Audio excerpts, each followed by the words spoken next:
Hello, everyone. Thank you so much for deciding to join me for Reiki Level 1. I'm so excited to try this format so that anyone who's interested in taking a free Reiki course can have access to one. This class is designed to be about an hour long, but if you don't have time to do it all at once, you can feel free to pause the video at any time and come back to it when you have more time. So there's no need to do it all at once, but if you want to, feel free to get it all done in one sitting. As with any class, questions will likely pop up in your mind as we go through the material. And since this isn't a traditional interactive class, please feel free to jot your questions for me in the comments. Many of you could have similar questions, so others might appreciate it if you ask so that they don't have to. I will respond to each question directly in the comments, but if it's a more complex question, I will follow up with another video for you, and if I do that, I will link it in the description. We'll start with a basic definition of Reiki and work our way from there. So Reiki is a form of energy healing that is used to restore and support our physical and emotional health.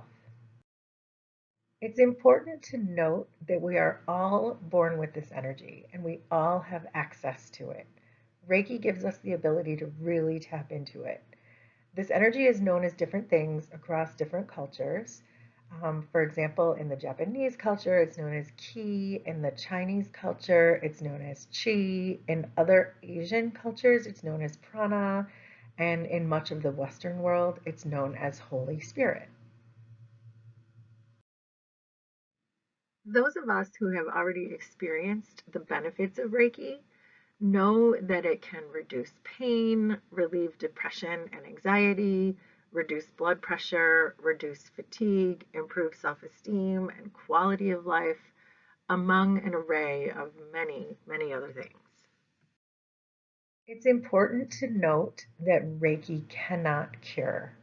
We all might have a story about the inexplicable nature of what Reiki has done for us personally, but it's not to be used as a cure or sold as a cure. If you're seeking medical advice or a cure, please always consult your medical professionals only.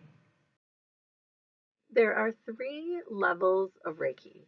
The first one you'll learn here in about an hour's time, and this is when you will learn hand positions and receive your first attunement. In Reiki 2, you'll learn how to heal distantly, including over space and time, going back to past traumas or even past lives. And in Reiki 3, you'll learn to become a teacher. As a part of this course, you will receive your first attunement. The Reiki energy will be passed through me to you, and that whole process takes about 10 minutes. This energy attunement is available to anyone who wants it and who wants to receive it, and it stays with you for life. Once you receive the Reiki energy, you'll be able to start practicing on yourself and on others. There's much about the history of Reiki that is unknown to us. This ancient healing technique goes back further than our modern history tells us. It's found in Buddhist texts, and it's the same hands-on healing that Jesus was said to practice on others. However, most of this information has been lost. We have much more information about the modern history of Reiki. Howeyo Takata is the sole person responsible for bringing Reiki to the United States. Her story begins with Dr. Mikao Usui, who is the first known Reiki master. He rediscovered Reiki in the early 1900s, and he only had 19 students. One of his students was Dr. Hayashi, who became the second known Reiki master. He landed on the knowledge that whole body treatments, similar to what you will learn today, can remove emotional blocks and therefore greatly increase our overall happiness. Howeyo Takata was one of his students. She is the third known Reiki master. She was able to heal herself with her studies and was so moved by it that she trained 22 new students. And it's mainly from those teachers that Reiki has spread throughout the West, and today has grown to the thousands or more people who understand the profoundness of this energy healing. The only way to understand Reiki is to truly experience it. There is only so much that can be taught in a classroom in order for it to really make sense or to be meaningful in any way. And once you do experience it, you will find yourself knowing on an intuitive level who is in need of healing. Many healers will say their hands become warm when someone around them is in need of the energy. There are all kinds of different sensations that healers will experience, but again, these are things that you'll just have to experience yourself. There are 5 basic principles, and they are as follows. Just for today, I will not worry. Just for today, I will not be angry. Just for today, I will do my work honestly. Just for today, I will give thanks for my many blessings. Just for today, I will be kind to every living thing. But the point of this is to follow these every day. So now let's get to the fun part. Learning self-healing is the beginning of your Reiki journey. Once you receive the Reiki energy, you will begin to heal. As you learn to heal others, it's important to note that the energy moves through you first and then into the person you are working on. Before we learn the hand positions, I wanted to briefly mention that there are 7 major chakra centers in our bodies. If you don't know the chakra centers, you don't need to know them. If you do know them, it might just help you to remember the hand positions a little easier.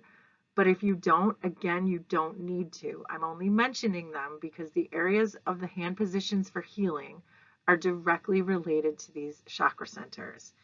And so I've listed these chakra centers here. The crown chakra is associated with spirituality and the universe. The third eye chakra relates to inner wisdom and intuition. The throat chakra relates to communication and creativity. The heart chakra relates to compassion and relating to others and unconditional love. The solar plexus chakra is related to willpower and personal power. The sacral chakra relates to emotions and sexuality. And the root chakra relates to survival instincts and safety and grounding.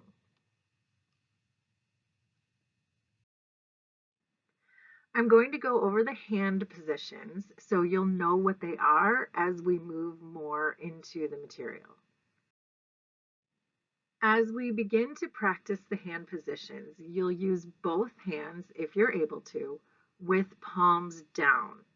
You'll hold your hands directly on your body or just above the area that you're working on. As we start practicing, I'd like for you to spend just a minute or 2 in each position to get comfortable with them. For the crown chakra, place your hands directly on your head. Pause the video here for a moment or so to see if you get any sensations.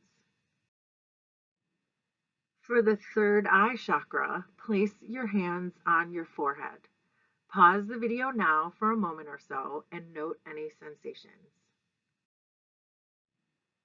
For the throat chakra, place your hands near your throat and neck. Pause the video again for a minute or 2 to see what you feel in this area. For the heart chakra, place your hands in the middle of your chest and pause the video for a minute or 2 and note any feelings that come up. In this photo, the person has one hand on her solar plexus chakra and the other on her sacral chakra. You can do these areas together or separately. Pause the video long enough to note your sensations from these chakras. For the root chakra, place your hands with fingers pointed towards your tailbone, like the person in this photo is doing. Pause the video for a moment as you feel this hand position. It's always a good idea after every healing session to ground yourself or the person you're working on. Place your hands on the top of your feet, and this will help to ground you. So pause the video here for another moment to get this grounded feeling. At this point, I will begin the attunement process. This process will take about 10 minutes. So at this time, just leave the video running and lie down or sit comfortably for the next 10 minutes and just receive the Reiki energy. It can also be helpful if you put your hands in the heart chakra position. So that would mean just placing your hands in the center of your chest if you're able to. So let's begin.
Okay, so at this point, your attunement process is nearly complete.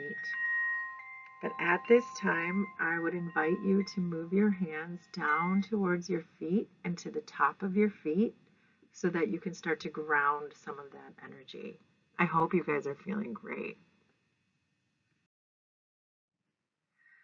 You may have felt a variety of sensations during the attunement session, but don't worry if you didn't. Not everyone can feel it immediately. However, just know that your self-healing begins now.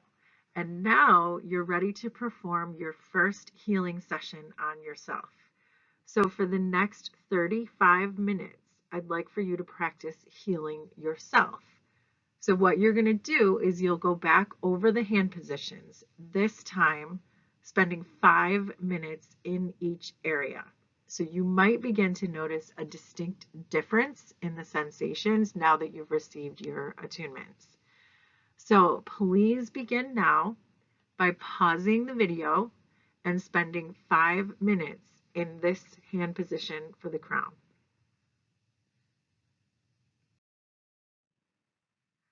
Pause the video again and spend 5 minutes with your hands in this position for the third eye chakra.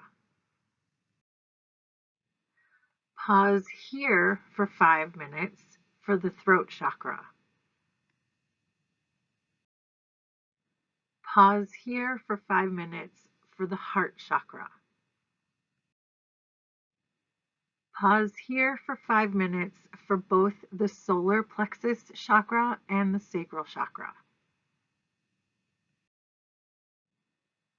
Pause here for 5 minutes for the root chakra. Pause here for 5 minutes to ground the energy. If you've made it through all of those hand positions, then you've completed your first healing session. Congratulations. And now you're ready to practice on other people. It's important to note that you must always have permission to practice your energy healing on another living being. You must also have permission to touch that body and to lay your hands on them. Your hands can be placed directly on your client, or you can hover your hands just above the position if they'd rather not be touched directly. Some people might not mind having the top of their head touched directly, but for example, might find the area around the throat more sensitive to direct touching. Just communicate with the other person and it will all go fine. Some practitioners find it easier to never touch their clients directly and choose to hover every time. It's really just a personal preference. You might begin to notice some emotional releases today due to this session, and you may also notice this from the people you begin your work on. These reactions are all a normal part of the process. Trust the process and continue the healing session should any of these things come up. And just remember, it's normal. You can absolutely practice on animals and babies, but having their permission still applies. So for example, if an animal walks away, it's not the right time. You only need to place your hands in one area of their body, for example, over the crown of their head or just on their back, whatever makes the most sense for that circumstance. The last thing before we say goodbye is make sure that after every session, the person being worked on drinks lots of water. I hope you enjoyed this class. Let me know your thoughts and reactions. Go drink some water and practice, practice, practice.